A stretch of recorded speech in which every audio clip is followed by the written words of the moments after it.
Hello everyone, my name is Swanky Dope Show, and welcome to a Marvel Rivals lore reading. Today I'll be reading Battlefield Surgery from Captain America's story.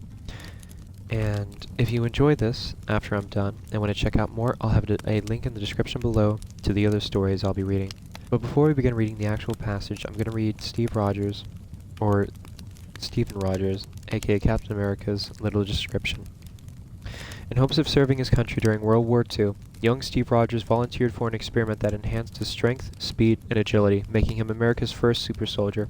As Captain America, he proudly fought enemy forces until he became frozen in ice and lost to the ages. Discovered and thawed in 2099, Captain America began battling the threats of tomorrow, including Doom 2099. Now, he fights alongside the Avengers to prevent the desperate future he awoken. Begin passage. Battlefield Surgery. Stephen Rogers was a man out of time, a man out of space, and perhaps, for the first time ever, a man out of his depth. What he had experienced over these last few weeks had made the epic adventures he lived during World War II seem normal and mundane. Steve stood on a balcony, gazing out over the spaceport of the futuristic city in front of him, wondering why the universe had chosen to bring him back here, and now, after so many years away. He didn't know the answer yet, but he knew deep down there had to be a reason. There always was. "A penny for your thoughts, old man," a voice said, approaching him from behind. Steve turned to see Clint Barton, the archer known as Hawkeye, joining him. Steve gazed past Clint and caught a glimpse of his old partner, James "Bucky" Barnes, lying deathly still inside of a high-tech medical scanner as scientists and physicians tended to his wounds. It was clear that Bucky was no longer the plucky teen sidekick who had never strayed from Captain America's side during the war. He had grown into his old man, but far more than that, he was now a skilled assassin with a cybernetic arm and a tortured past. Developments Steve had missed while he was frozen inside the chunk of ice for the last century or so. During that time, Bucky had become the Winter Soldier, and Steve wasn't sure just how much of the boy he once knew still remained, especially after what Hydra had done to him.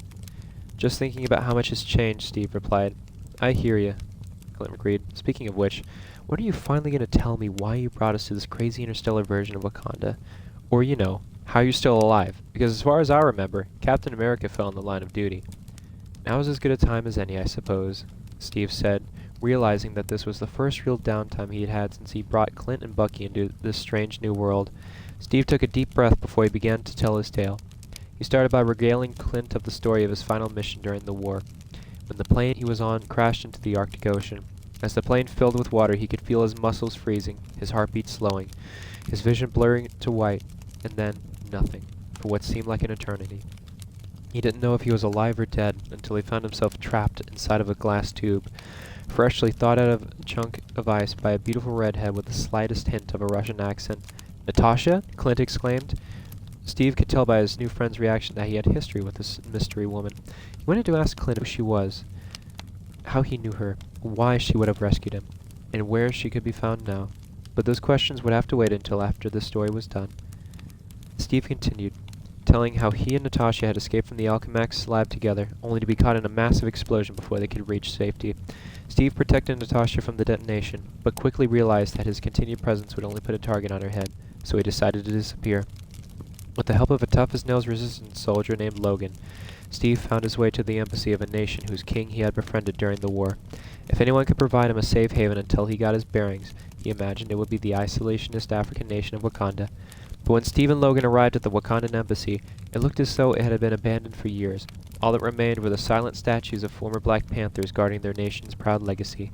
Examining the statue of Bashunga, the first Black Panther, Steve took note of the inscription on its base. "Since the birth of this nation, our people have reached for the stars. At last, we have found them." Steve didn't know what that meant, but he would find out when Logan activated the high-tech Kimoyo bead given to them by the Resistance allies. A strange portal opened next to the sculpture of Bashunga, and Steve stepped through. In the blink of an eye, he arrived on the other side of the universe, finding himself in a city so advanced that it seemed like something straight from one of those science fiction serials the boys at Camp Lehigh loved to watch on their nights off. This was the intergalactic empire of Wakanda, and its monarch was waiting for him. King T'Challa and his sister Shuri welcomed Steve with open arms, offering him a safe place to stay and full access to their technology. T'Challa shared stories that his father had passed down to him about his trusted ally in star-spangled armor. Shuri even crafted a new shield forged from vibranium alloy, just like the one Steve had carried during the war, with a few perks of course. As Steve searched for more answers about his new world, a world where it was no longer 1945 but instead the year 2099, what he found was more unsettling than he originally realized. The future he had awoken in was just one of many, an endless connection of possible timelines that were currently in the process of collapsing on each other due to a phenomenon known as the time stream entanglement. T'Challa and Shuri had already reached out to scientists and heroes from other realities in hopes of finding a way to repair the timeline, but the process was beginning to lead to conflicts between groups with disparate goals and methods. T'Challa knew that the time would eventually come where the heroes would come to confront not only the darkness that loomed on the horizon, but perhaps each other as well. And so he asked Steve a favor, to gather the very best soldiers from across time and space and bring them into their fold. When Steve agreed, there was no doubt whose name would be the first on this list. "And I'm flattered, Cap," Clint said with his trademark smirk. "Really. It was Bucky I was after," Steve admitted, missing Clint's sarcasm. "But I'm not complaining that you happened to come along for the ride. He says you're one of the good ones." Truthfully, Hawkeye couldn't even dream of being insulted that he was Cap's first pick. After all, this clearly wasn't the same version of Steve Rogers that he'd served alongside on the Avengers for so many years. That Steve had died trying to save the world. The Steve in front of him now didn't even know that Hawkeye existed until a few days ago. When he jumped through time and space to save Clint and Bucky from certain death in the depths of a crumbling Hydra base before bringing them back to his bizarre future. "You know who else is one of the good ones?" Hawkeye asked, growing a bit weary of the history lesson. "Nat. If she's still around in this weird world of yours, we probably ought to track her down. I'm sure Bucky would tell you the same if he wasn't currently out cold." As if on cue, Steve and Clint heard a commotion behind them. They turned to see Bucky, who was now standing next to the med station that he'd been lying in moments earlier. Wakandan doctors scurried away, not sure how their patient could possibly be on his feet in his condition. "Steve," Bucky said, straining to form words as he leaned against the scanner to steady himself. Something was wrong. "What is it, partner?" Steve asked him with concern. Even though this wasn't technically the Bucky he had known his whole life, Steve could see as clear as this day that his friend was struggling. "Not feeling so good," Bucky said. "It's like someone is whispering in my brain." "Oh no," Clint said. "Some sort of Hydra conditioning?" "No, not Hydra," Bucky said, every word dripping with pain. "It's something older, darker." Steve and Clint glanced over at a nearby statue of Bast, the panther goddess worshipped by the Wakandan people, and realized that its eyes had begun to radiate a deep red. "That can't be good," Clint mused. "Not at all," Cap agreed. As Bucky writhed in pain, his eyes began to glow the same red as the statue's. A cluster of organic tentacles started to rapidly grow from the place where his brand-new cybernetic arm met his shoulder. They intertwined with the technology of the artificial limb, seeming to integrate into it as they transformed the arm into something new entirely. Bucky let out a scream as the snake-like limbs extended from the end of the arm and flailed about wildly, striking towards Steve and Clint. "I thought I cut those things off," Clint yelled as he dodged out of the way. "It didn't take," Steve said, blocking the whipping appendages with his shield to prevent them from striking a Wakandan scientist. "Innocents are in danger here. Let's take this battle somewhere more open." Without another word, Steve and Clint both ran at full speed towards the edge of the balcony and leapt down several floors to the spaceport below. Landing safely, they looked up and saw that the Winter Soldier was in hot pursuit, just as they had hoped. "We need to get to the palace and alert T'Challa and Shuri," Steve said. "Clint, think you can pilot a Wakandan starship?" "I can pilot anything," Clint said with a wide grin. He ran over to one of the Wakandan crafts and leapt into the cockpit with the grace and skill of a circus acrobat. With the flick of a few switches, the ship started to rise into the air. But before it could depart toward the Wakandan palace, it was ensnared by the tentacles extending from Bucky's arm. Clint hit the thrusters, but the tentacles held the ship in midair. Bucky didn't even budge, somehow drawing an immense amount of superhuman strength from the dark force possessing him. Suddenly, Captain America's shield ricocheted across the spaceport, gaining momentum with each bounce before finally slicing the tentacles in twain and forcing Bucky to release his grip on the ship. As Clint jetted off towards safer skies, Steve heroically leapt up and caught his shield in midair. "Snap out of it, Bucky," Steve said as he landed back on the ground, shield at the ready. "No," Bucky replied, as he instinctively retracted the wounded tentacles back into his body. They once again seemed to merge with the technology of his cybernetic arm. Knowing that there was no other option, Steve raced towards Bucky, ready to face the unexpected threat head-on. Bucky matched Steve's sprint and rushed at his former partner, leaping into the air and raising his bionic fist, ready to strike. Steve hoisted his shield, blocking the blow. The impact of vibranium on vibranium sent a shockwave through the spaceport that shadowed every window in a 100-meter radius. The clash that followed felt longer than World War II, at least to Steve. The two soldiers knew each other so well that neither could get a hit in that wasn't instantly blocked and countered. Despite their effort, they were getting nowhere, and while Steve Rogers knew he could do this all day, he wasn't sure how much longer Bucky could survive the dark forces that had taken control of him. Looks like you could use the cavalry, Cap, Clint yelled out as he landed his spaceship on the nearby launch pad. As he exited the cockpit, Steve realized that his new friend hadn't come alone. With him was Princess Shuri, one of Wakanda's most brilliant scientists and the designer of Bucky's new cybernetic arm.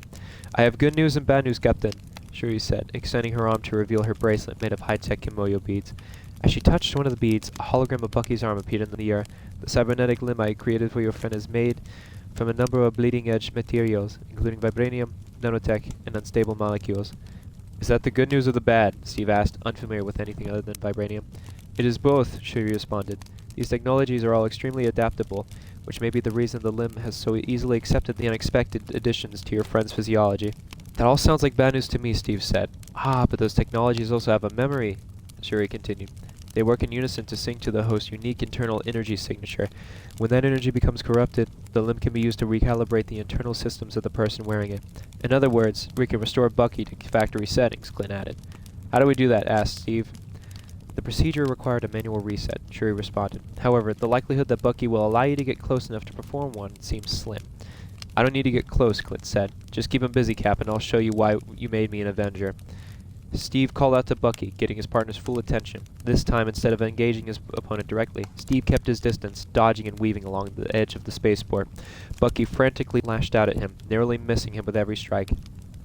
Meanwhile, Shuri attached a Kimoyo bead to the head of one of Hawkeye's arrows. The bead, programmed with a kill code that would initiate a forced reboot of the arm's operating systems, would have to hit a 1mm target located on the back of Bucky's shoulder. Clint would only have one shot. Luckily, that's all he ever needed. Clint knocked his arrow and watched carefully as Bucky swung at Steve. Over and over, he waited patiently until his target was in the perfect position. Then he released the arrow, letting it soar towards Bucky's shoulder. A perfect hit. The cybernetic arm instantly shut down, and the tentacles, which had been flailing madly, dropped limp to Bucky's side. Bucky staggered for a moment, and then fell to his knees. Steve and Clint both raced to their friend's side. "Sorry about that," Bucky said, regaining his composure. "Don't know what came over me." "Neither do I," Shuri said, joining the trio of heroes. "But I think it would be worth running some tests. I already have some ideas as to how we can get your newfound talents under control and repurpose the strange energy flowing through you." "Great," Bucky said. "More experiments." "Don't worry, partner," Steve said, leading Bucky towards the spacecraft so that he could be transported back to Shuri's lab. "Whatever this is, you're not going through it alone. Not ever again." "I'm glad to have you back, Steve," Bucky said, offering a faint smile as his strength started to return. Steve proudly looked at his new allies, the brave soldiers he had gathered. Even after the chaos that had occurred, there still wasn't anyone else he'd rather have by his side to face the unexpected challenges ahead. "I'm glad to be back," Steve Rogers said, and for the first time since he had awoken in the strange new world, he truly meant it. End passage. Thank you so much if you made it to this part of the video for listening, and I hope you enjoyed the reading. And again, if you enjoyed, I'll have a playlist down below with the other parts I'll already have uploaded for you to enjoy. But for now, have a lovely evening, and thank you so much for watching, and have a great day. Goodbye.